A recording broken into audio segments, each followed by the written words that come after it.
সাংবাদিক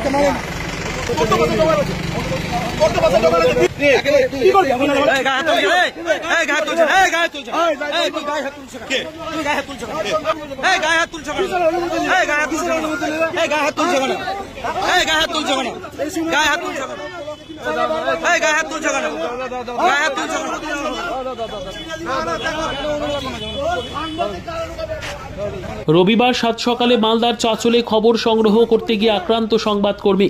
সংবাদ মাধ্যমের এক প্রতিনিধিকে পুলিশের সামনে রীতিমতন ধাক্কাধাক্কি, গালিগালাজ ও প্রাণনাশের হুমকি দেওয়ার অভিযোগ উঠল চাঁচল গ্রাম পঞ্চায়েতের তৃণমূলের উপপ্রধান ও এক পঞ্চায়েত সদস্যের বিরুদ্ধে। এই ঘটনাকে কেন্দ্র করে এদিন ব্যাপক চাঞ্চল্য ও উত্তেজনাময় পরিস্থিতি তৈরি হলো চাঁচল লাইব্রেরি গেট এলাকায়। ঘটনার সূত্রপাত হয় রবিবার ভোর 5:30 নাগাদ। জানা গেছে, উত্তর মালদা বইমেলা উপলক্ষে চাঁচল লাইব্রেরি গেটের কাছে 81 নম্বর জাতীয় সড়কের উপর এক বেসরকারি বিদ্যালয়ের ওভারহেড বিজ্ঞাপনের গেট তৈরি করা হয়েছিল, কিন্তু বিজ্ঞাপনের গেট শক্তপোক্তভাবে না করায় রবিবার ভোরের দিকে হঠাৎ করে ভেঙে পড়ে। এই ঘটনায় বাইক আরোহী 2 ব্যক্তি গুরুতর জখম হন। তাদের মধ্যে একজনের অবস্থা আশঙ্কাজনক বলে জানা গেছে।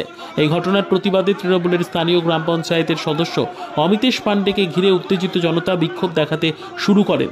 এই খবর পেয়ে সংবাদ মাধ্যমের প্রতিনিধিরা খবর সংগ্রহ করতে সেই স্থানে ছুটে যান।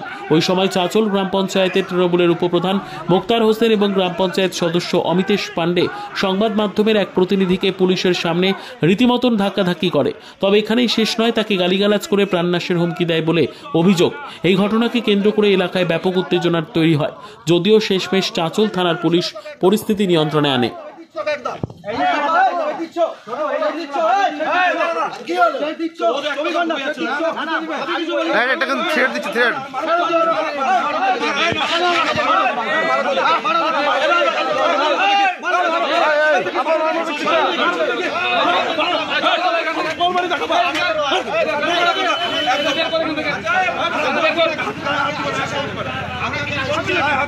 দেখো মারে দেখি তোমরা ইয়ে গেছো, রক্তের গরম বেশি দিন থাকে না, রক্তের গরম বেশি দিন থাকে না, এটা মাথায় রাখবা।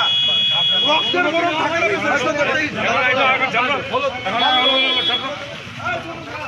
না, মুখের ভাষা কেন পুলিশ প্রশাসন তুলছে, কেন তুলছে? কি হয়েছিল নাকি কি হয়েছিল? কখন হয়েছিল অ্যাক্সিডেন্ট? 5:30।